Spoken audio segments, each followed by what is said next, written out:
해커톤 같은 경우는 처음에 선언할 때 어떻게 선언하냐면 나는 당신에 의해서 의견이 바뀔 수 있습니다.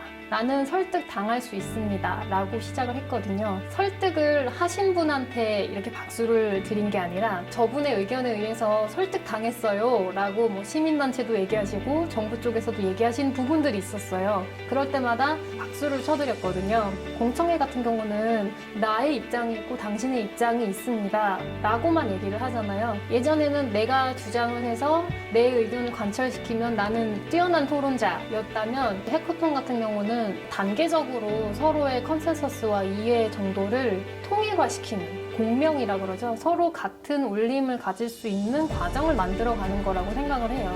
상대방에 의해서 경청하고 수용해서 설득당하는 것도 굉장히 의미 있다. 참여자분들이 좋았다라고 하시는 게 본인의 의견을 이제 막힘없이 끝까지 누군가가 들어주고 누군가가 끼어들지 않는 상태에서 계속 얘기할 수 있다. 이거에 대해서 굉장히 좋았다라고 하시더라고요. 그래서 서로의 의견들이 약간씩 변화하는 과정을 보는 것이 굉장히 재밌다고 할 수 있을 것 같아요. 저는 KT에 지금 한 10년 차 정도 근무하고 있는 KT 퍼실리테이터 정혜성 과장이고요. 개인정보 보호와 활용이라는 주제로 해커톤을 이제 3번째 진행하고 있습니다. 적절하게 이렇게 촉진시키는 역할, 이 정도라고 보시면 돼요. 토론이 이제 과열돼서 서로 이제 팩트 기반이 아니라 좀 감정 기반으로 흘러갈 수가 있거든요. 그럴 때 이제 딱 끊어주거나 분위기 전환해주거나 그런 부분들. 토론이 약간 반복되는 경우가 있어요. 그런 경우에는 현재까지 나온 이제 입장차가 이거였다. 이 부분에 대해서만 논의하셔라 라고 이 상황에 적절하게 필요한 게 뭔가 유연하게 대처하는 게 가장 중요하고요. 제가 1차 해커톤부터 3차 해커톤까지 하는 동안에 좀 변화를 느낀 게 있다면 1차 같은 경우에는 위치정보법 같은 경우는 방향성이 똑같고 약간 접근 방식만 다르다 보니까 소정의 성과들도 많이 나타났고요. 2차 개인정보 보호 때는 서로 되게 많이 극명하셨는데 지금 3차까지 이어지면서 친분도 생기고 서로 간에 좀 신뢰가 많이 쌓이셨어요. 왜 그런 입장을 보이실 수밖에 없었는지에 대해서 약간 근본적으로 이해를 하시다 보니까 감정적인 것보다는 합의할 부분은 합의하고 부족한 부분들은 서로 채워나가자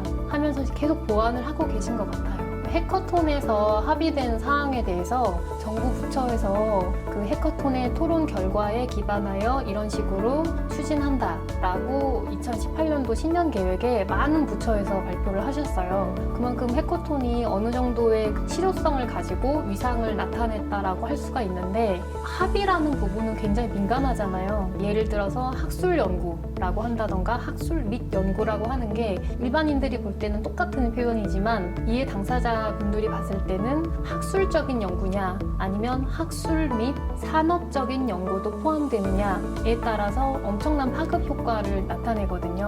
그렇기 때문에 해커톤의 합의사항은 법제문 수준은 아니지만 입법화할 수 있는 기초자료로서 활용이 되기 때문에 중요하게 다루시죠. 해커톤의 퍼실리테이터를 하면서 느낀 점은 이러한 해커톤을 통해서 나타난 토론 결과들이 새로운 법에 반영이 되고 또 국회의 어떤 추진 계획에 반영이 될 수 있을 만큼 파급력이 크다라는 사실 때문에 두려움과 떨림이 있었고요. 제가 이것들을 이제 토론자분들한테도 말씀을 드렸어요. 여러분들은 4차 산업혁명이라는 대한민국의 엄청난 물결 앞에 서 있으시다. 그거에 대한 사회적 책임을 가지고 토론에 임해달라고 했거든요. 사람이 얼굴을 맞대고 어깨를 맞대면은 변화할 수가 있는 것 같아요. 어제는 싸우던 사람들이었는데도 밥을 먹으면서 친해지고 또 다른 면들을 알게 되고 또 존경하게 되고 하면서 약간씩 이제 거리감이 좁혀지게 되거든요.